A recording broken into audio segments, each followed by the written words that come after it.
You got to do it. If somebody asks you to be in Harry Potter, it's like just such a classic. Harry Potter? I'm the follower of Voldemort. I'm basically the one and only female Death Eater. And by God, she's really cool. It looks quite scary. Yes, sir. I also had great fun creating the look of her, because I'd done witches before, and I'd done the hag look, and I thought, I've got to be sexy. I'm definitely milking every moment that I have. Voldemort has returned, and they want to be able to defend themselves. And so they form this secret society, and it effectively becomes known as Dumbledore's Army. It's kind of like a team where everyone learns from Harry, learns magic. Stunning is one of the most important spells in your arsenal. It's sort of a wizard's bread and butter, really. This is him fighting back and using the knowledge that he has gained over the last sort of 5 years to try and train up as many other people, because there is a war coming. Oh, you're following me. All right. Yeah, come in. This will be our 6th year on the Potter films. It's fantastic coming back here and seeing everyone you know. What's great about Harry is that he is a flawed character. He is a hero, and he is a really good person, but he's a good person who is mired in self-doubt. Expelliarmus! I think he's an incredibly human character and really endearing, and I think that's why they're so successful, the books and the films. In the film, Hermione really believes in herself, and it's quite well represented in a scene in the Room of Requirement. They're practicing some spells, and Ron comes up and says, Don't worry, I'll go easy on you. "Oh, thank you, Ronald." It's patronising, it's just everything that she is completely against, and she just takes him out. I fly back when Hermione disarms me, and so he gets very embarrassed by that, yeah. She doesn't hold back. And action!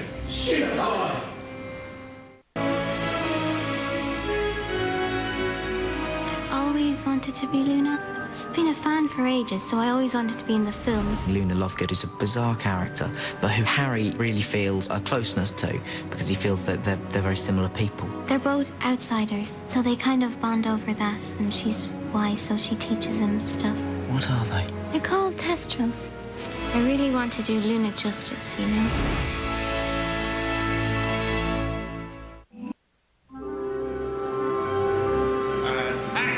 What was exciting for me was the fact that the cast were actually getting a little bit older, and the story dips into some pretty big, interesting issues. That was lovely, Rupert. That was lovely. He likes the really special relationship that Dan, Rupert and I have as a friendship, which can be brought into Harry, Ron and Hermione.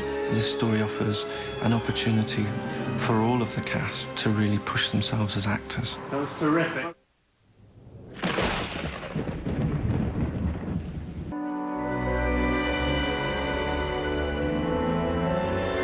The Order of the Phoenix is an organisation dedicated to fighting Voldemort and fighting the Death Eaters. Original Order of the Phoenix. Part of the Order was Harry's parents, Sirius Black, obviously, Mad-Eye Moody, and a few others. Bit of a crew.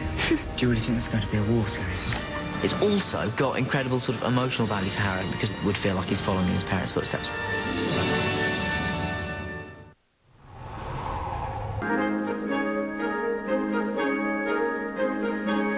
They are really good fun, because it's all the same people that's always been through the years, and we're all really good mates.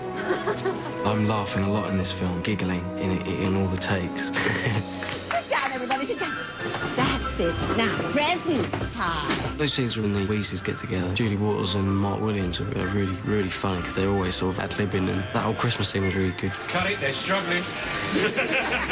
I really enjoy doing them.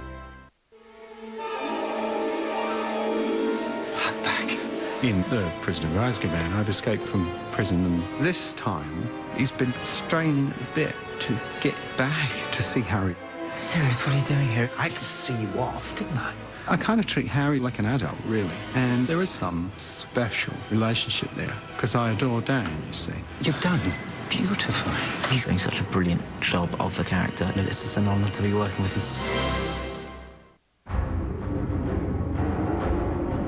The evidence the Dark Lord's return is incontrovertible. One of my favourite things about the film is it is dark, and there's a real sense of a growing danger that you can't quite define. Harry, please, they're going to be here any second. Hogwarts is not somewhere that's safe. The Ministry has decided that they're going to take over. Good morning, children? Professor Umbridge works for the Ministry, and she wants to gain power and control. First think she's quite funny and a bit strange, but she actually turns out to be a bit of a nasty piece of work. Detention, Mr. Potter! She's trying to keep everyone, not doing any magic at all, so the kids go underground and form their own society. They formed Dumbledore's army because it was the only way they're actually going to learn sort of how to defend themselves. If Voldemort's building up an army, then I want to fight. Harry, Ron and Hermione are really a unit. Harry's strong as long as he's got them either side of him.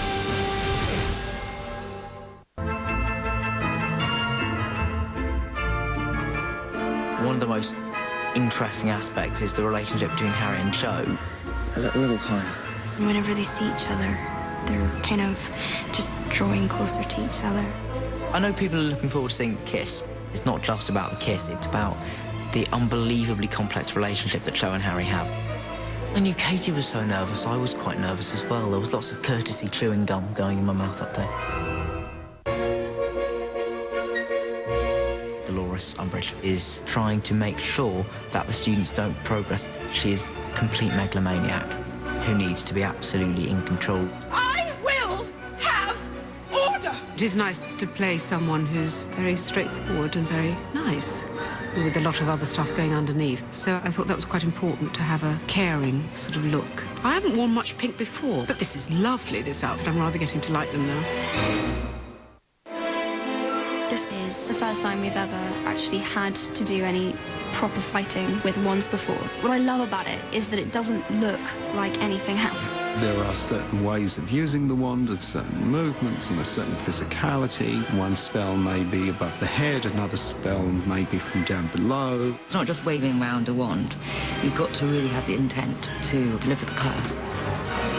So that's your bit of knowledge for today about wands.